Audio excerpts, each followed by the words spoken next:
Afternoon, welcome back to Interesting Talks with Footprints. I hope that you are well and that your glass is half full rather than half empty. Today's talk is on how to handle criticism. This is a skill worth having command over, no matter how old you are. It's also a key way of learning about yourself. So here are 7 things to do when you're being criticized. When it comes to criticism, it is surely better to give than to receive. No one enjoys being criticized, and we're bound to respond badly to it. We're all wired for defensiveness.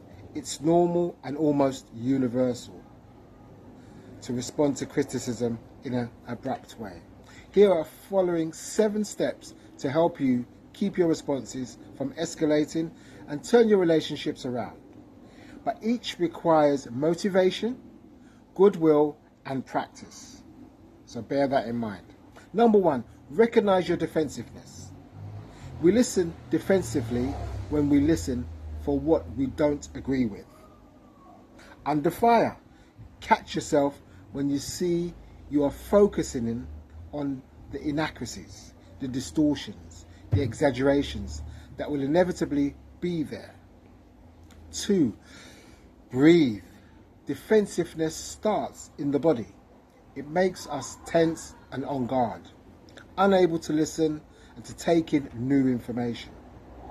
Take deep, slow breaths and do what you can to keep yourself calm. 3, listen only to understand. Listen only to discover what you can agree with. Do not interrupt, argue, refute, or correct facts, or bring up your own criticisms and complaints. If your points are legitimate, that's all the more reason to save them for a different time, when they can be focused on in a conversation, not a defensive strategy. Number 3, apologize for your part. This could bring the tone of the conversation down. The ability to apologize indicates to the critical party that you're capable of taking responsibility, not just evading it. It will also help shift the exchange out of combat mode and into collaboration. Save your thoughts about their part until much later. Number 4, let the critical or angry person know that you will continue to think about the conversation. Even if nothing has been resolved, tell the other person that you take his or her thoughts and feelings seriously.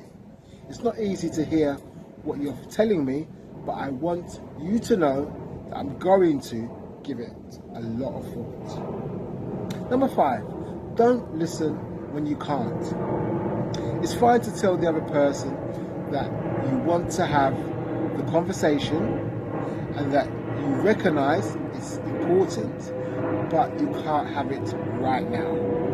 I'm too tired, preoccupied to really listen. Offer a specific time to reopen the conversation so that you can give it your best attention.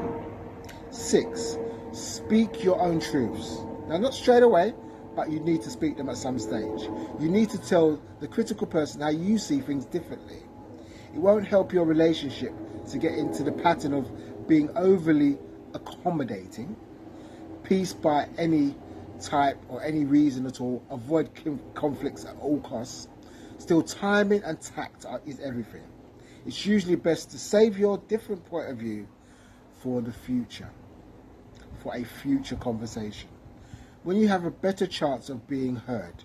Remember, even the most difficult things can be said with kindness. Okay? Number 7, draw the line at insults. There may be time to sit through an initial blast of some difficult words, but after the rudeness has continued, it becomes a pattern in the relationship. Rather than to let it carry on, stop it, especially if it's an uncommon occurrence. Exit the rudeness by offering the possibility of conversation. I will want to hear you, what bothers you, but I need to approach this with respect. There is no point in getting into an argument, as this will lead you nowhere, and valid points that may have come up would have been lost, and you learn nothing, and you will not grow from that conversation. All the best responses come to us after a bit of time of thought and reflection. So when you've been able to process what you've heard, you'll be able to respond. I hope that you found this talk informative, useful. Do leave comments on what you think about this talk or criticism in general. Are there points that you have learned in the art of receiving criticism that the rest of us could do with learning from? Until 2 weeks' time, try to stay positive. Take care of yourself. Bye for now.